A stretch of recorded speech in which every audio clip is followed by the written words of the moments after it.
I'm going to be going through the briefing for the DSC. Firstly, the basics of British parliamentary. There are four teams of course. Opening government, which presents the motion to the House. Opening opposition, which brings dispute to the motion. Closing government and closing opposition. Speeches are 7 minutes in length, and we allow POIs, but not within the first and last minute of each speech. Similarly, it's expected that speakers offer POIs and seek to accept at least one in their speech, and three is a team. Each team is ranked accordingly, i.e., there will be a first, second, third, and fourth place team. The order of speeches is the Prime Minister speaking first from opening government, followed by the Leader Opposition speaking first from opening opposition. Then the opening government's partner, Deputy Prime Minister, will conclude the opening government case, followed by the Deputy Leader of Opposition, which concludes the topic of the round. Then we move to the backstop debate, the member of government providing the first speech for closing government, followed subsequently by the member of opposition. And then the government whip and opposition whip, respectively, will summarize and conclude the debate for their benches. In terms of role fulfillment, the Prime Minister is expected to define the debate, for example, definitions that are relevant or disputable, interpreting what the policy or motion will look like, and clarifying, therefore, what the government measure will Both member speakers ought seek to extend the debate by providing distinct contributions that will be persuasive of or against the motion that have not already been brought forth, while the whip speakers should seek to summarize contributions of both teams, i.e., characterize and defend their team's extension relative to other contributions within the round from all teams. The opposition whip cannot bring any new material, i.e., no new constructive arguments, neither can the proposition. However, new rebuttal, new defenses and explanations or rebuilding of an existing argument, framing, i.e., how the judge ought to evaluate and understand, weighing, i.e., what would make arguments more or less important, new examples to illustrate arguments are all permitted. All speakers must ensure that their arguments are consistent with others. For example, they ought not provide analysis that will be at odds with or presume a truth that has already been disproven by their opening team or partner. Where contradictions occur, specifically where it's impossible for both statements to exist, the second contributing statement should be discounted. However, this should only happen in the instance where it would be absolutely impossible for both to be true at the same time, not where it may be true in some cases for this one, in some cases for this one, or it could be both to some degree, have to be absolutely exclusive with one another. There are no automatic fourths regardless of role fulfillment. Debates are comparative, so not doing one thing doesn't mean you lose. It just means it will be harder to win because you've done something like fail to define the debate in a way that will make your arguments less able to prove the motion true. Similarly, holistically, there are other mistakes that teams can make. Therefore, making one does not make it more of a problem or more discountable. While not obligatory, these are things that teams ought to do as well. For example, without rebutting, it's harder to see why your contribution would be better proven true than others if others are not disproven as not true. And similarly, it would make it more difficult for you to show engagement, i.e., how you've better proven the motion true than others have proven it not true, etc. Extensions are a variety of things. They can be new constructive arguments, certainly. An extension can also be new rebuttal or engagement with the upper cases, new case studies or examples that illustrate your bench and explain or show how the motion works or why it's effective, new analysis or explanations of existing arguments, i.e., providing more reasons why something is true, more reasons why something matters, different groups of people for whom it would be true, for better justifications than were provided, new applications of existing arguments, for example, to different locations and to different groups, and new criteria for judging the debate or a defense of existing criteria, i.e., how the judge ought to evaluate the round and the stance they ought to take or what they ought to care about. All of these things constitute extensions, and any type of analysis not previously afforded by the bench is sufficient to be distinct analysis for the closing. However, this will be restricted by how much of a contribution the extension is to the round. So inasmuch as they make something more persuasive for the proposition team, They have to make it more persuasive than was already persuasive at opening government, significantly or substantially equal to or greater than existing contributions on their bench, not necessarily making something a little more true or a little more important or a little better. There's a few different types of motions then that you will be expected to debate about. The first type is motions that are this house believes that, this house support, or this house opposes. These are analysis motions because they ask whether a motion is true or false. We believe something, proposition has to prove we believe it, opposition has to prove we wouldn't believe it. This house supports, proposition has to prove something is good, opposition has to prove it's not good. This case opposes. Proposition has to prove it's something bad. Opposition has to prove it's not bad. So this is about true and false, not about, oh, well, we should do the thing we support or we should do the thing we believe. It does not constitute what we're debating in the round. It's not necessarily something we can claim or defend. Similarly, this case prefers is about comparing two things.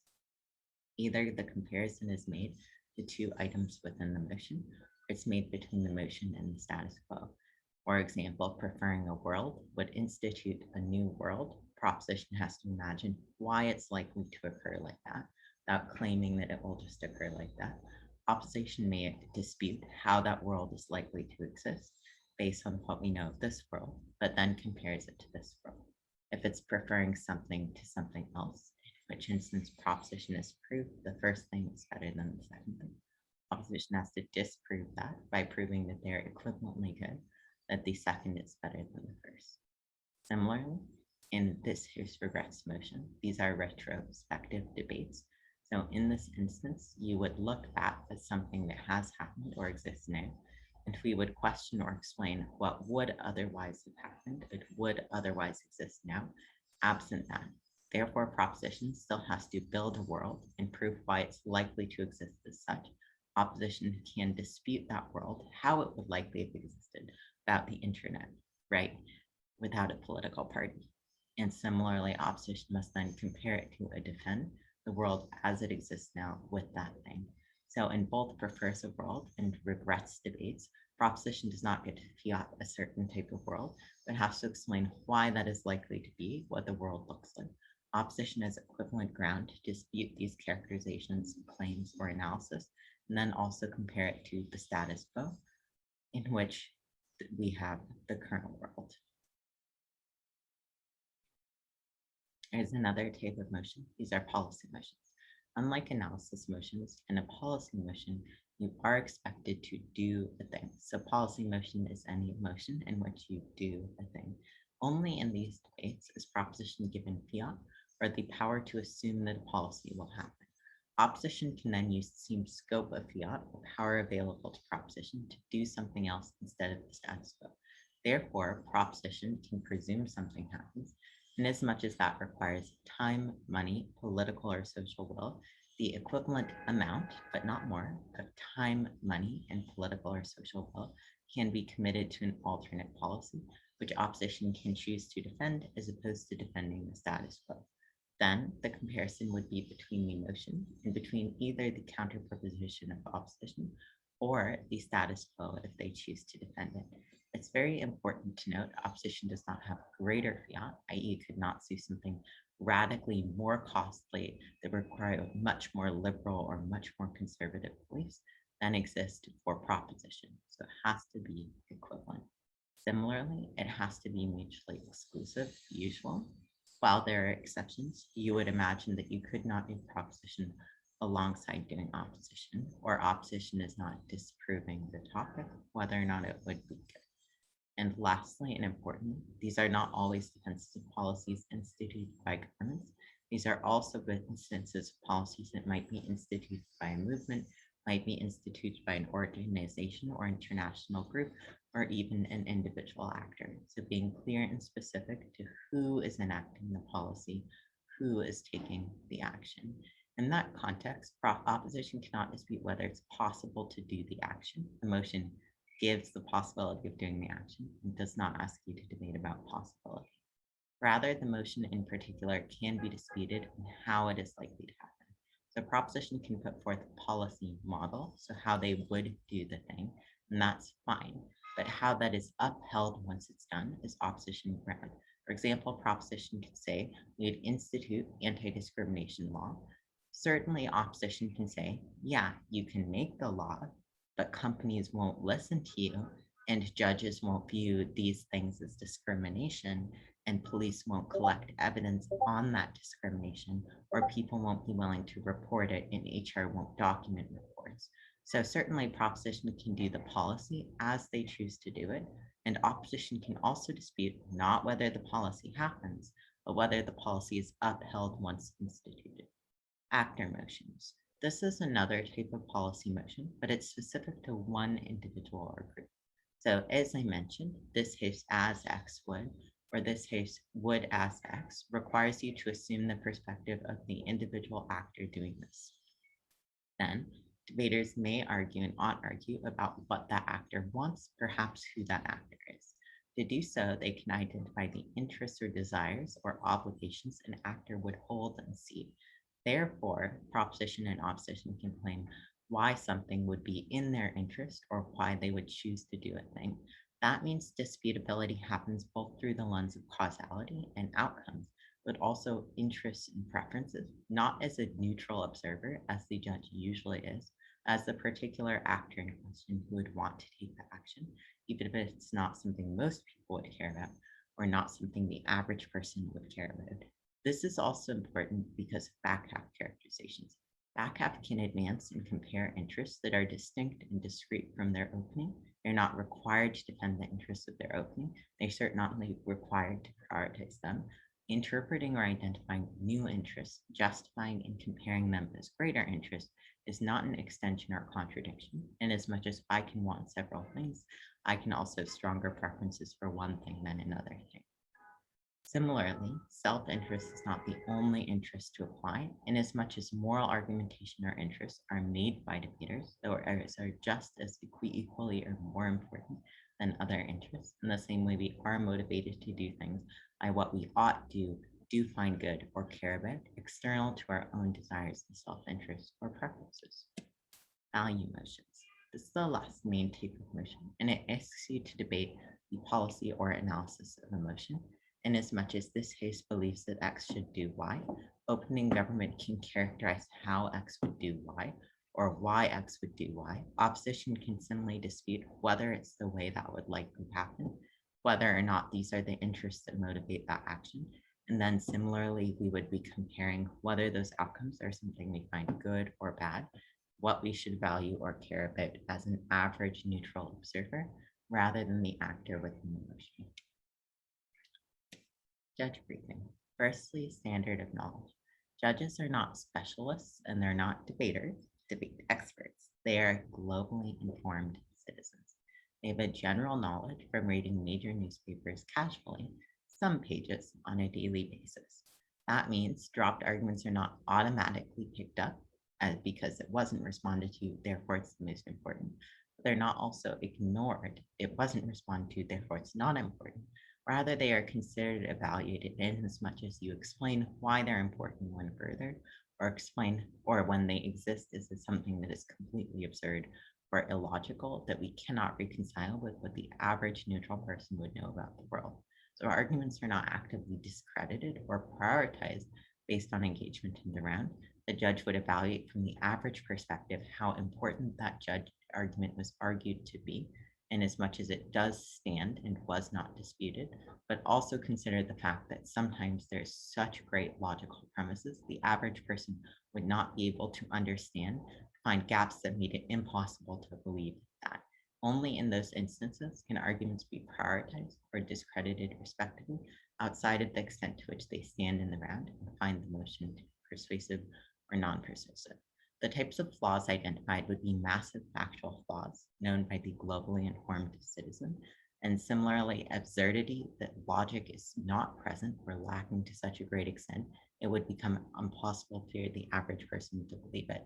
Judges should not intervene to rebut, disagree with, or reconsider arguments based on their own specialized knowledge or research, their understanding of debate, or their critical understanding of what they think is that argument, based on their knowledge of the argument or their critical understanding, i.e., the ways they could think of it not being true, the ways they could think of it not being persuasive. Your ideas as a judge are not relevant.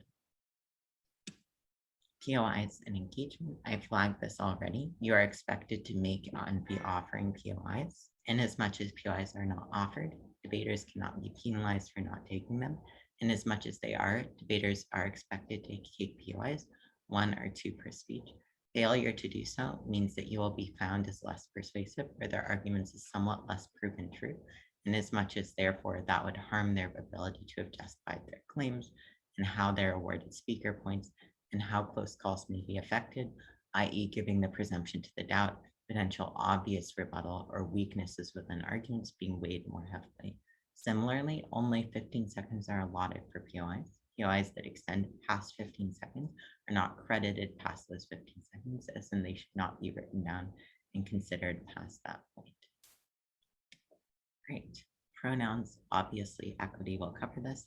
You should provide an opportunity as a chair for POIs to pronouns to be provided, but they ought not be mandatory. They should be reminded before speeches where they have been provided, and the default should be gender neutral or formal speaker position language.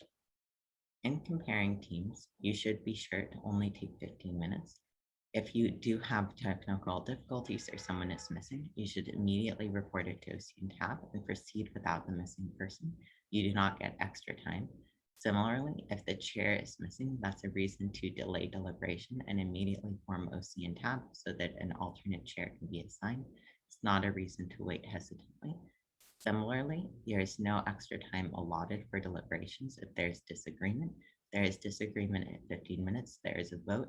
It does not matter. You should not extend deliberation to hear more of people's ideas or sides, to try and understand many different calls, or to try and persuade people of a call you think is right. Is 15 minutes sufficient time? Cool. The metric is what team provided the most persuasive argument for their sides of the team based on the engagement that has occurred in rebuttal, disproving, and weighing from the perspective of the average informed global citizen. Therefore, reasons that show an argument is true or important through analysis and matter, the justifications that have been provided in rebutting it, so the extent to which it is disproven as true or disproven as important, and whether or not the structure provides a clarity to understand and credit these arguments is the extent to which you should evaluate those. Similarly, you should not fill in logical gaps based on what you think is obvious, right, possible, or would have run yourself, and you should not bring outside knowledge to consider what is common knowledge or what ought be true or expected, or to disprove analysis. In identifying, therefore, the relevance and burdens between teams based on what they've proven true and disproven true, sometimes debaters don't provide a framing or weighing that allows you to compare those standing arguments. In that context, you should look to what all teams agreed was true or important, implicitly or explicitly, and how they chose to impact their arguments, or standards they provided and justified about how the debate should be weighed. Where not true, if you have to, you may consider what has been proven as important, i.e., best analyzed and justified, and where impossible, you may look to how the average global citizen would preference or prioritize different impacts in making a determination. Therefore, the overall evaluation of clashes should look to the quality of arguments, and in particular, the quality of rebuttal, not just the number of arguments and responses, and then explicitly the weighing and prioritization the teams have given or chosen not to give their arguments. Great. Bench comparisons. Closing benches can only win against their opening half, inasmuch as their debating contribution is meaningfully better than what has come before. A new example, additional layer of analysis to an already well substantiated point will rarely place closing of their opening, and as much as this has already been proven true and largely believed by the judge, this is only a marginal increase in the persuasiveness of the tool. Similarly, diagonal comparisons should consider material and opening speeches implicitly responsive to new material and closing half, and also the extent to which material in an opening speech has already preemptively disproven lines of analysis by closing, but closing has not chosen to disprove what opening gave before running counter characterization, framing, interest, or mechanism. So the burden is on the closing half, both to engage and respond directly to their opening, consider whether or not they have already been disproven and therefore rebuild or justify the context in which the debate happens or the interests and responses of actors. While our judges cannot make new arguments for top halves based on what they think could have been said, made, or engaged, they should reply and interpret existing contributions in comparing the diagonals, given that only the closing teams can do that, the opening teams cannot. It's incumbent on closing teams to provide the opportunity for opening teams to do so. So do not penalty judge, no automatic force, no automatic taking of speeches. Role fulfillment does not determine the round. Rather, the only ways in which it's relevant is in as much as it's going to make teams more persuasive and able to prove the motion true or false. You should always judge based on the quality and justification of engagement given to arguments and not just to the number of arguments. And similarly, you should not consider biases in gender, accent, language skill, or what arguments you would find true, interesting, creative, or what you would have run. Rhetoric is not going to be relevant to the debate. Using top halves arguments, but using different language or emotiveness is not going to make it relevant. It's not going to increase the persuasiveness. You should be able to explicitly identify what analytic contributions and engagement or rebuttal made something more persuasive. If you cannot do so, the general feeling of persuasiveness is irrelevant to the call and should not be used to determine speaks or rankings. 15 minutes for a decision, then voting. Panelists have a vote, chair is decisive. Average is usually 75. Active range is 60 to 90. Speaker scale is provided, not used explicitly. Similarly, no low point wins are allowed, but importantly, teams may speak above as an individual speaker or below other rankings in the round. So, for example, a team could get the fourth in the round, but one of the speakers could be the best speaker in the round, as long as the summation of them and their partners' speaks are still the lowest speaker group in the round, they can still be fine. In as much as a team might lose, but one of the debaters might be better than other teams that beat them, speaker scores should reflect that, and vice versa. Right. In delivering a decision, you should discuss all teams. You should compare all splits to explain how you each came to the call you did. And you should be comparative of arguments and rebuttals to each other, not the argument contributions in a vacuum. Similarly, using the weighing or explicit comparisons done by teams when possible. And you should not consider or assess at that time constructive feedback, the strengths or weaknesses you see in arguments. Those are distinct and have nothing to do with whether or not the team won or lost the round, as individual feedback that should be provided separately and not within the OA. Where a chair is rolled, the wing will deliver the decision. Afterwards, you may provide feedbacks and are expected to do so. Chairs on panelists, panelists on chairs, and teams on whoever provided the OA. Using the feedback scale we will provide. This is necessary to determine chairships, provide the best quality of judging, and determine the judge grade.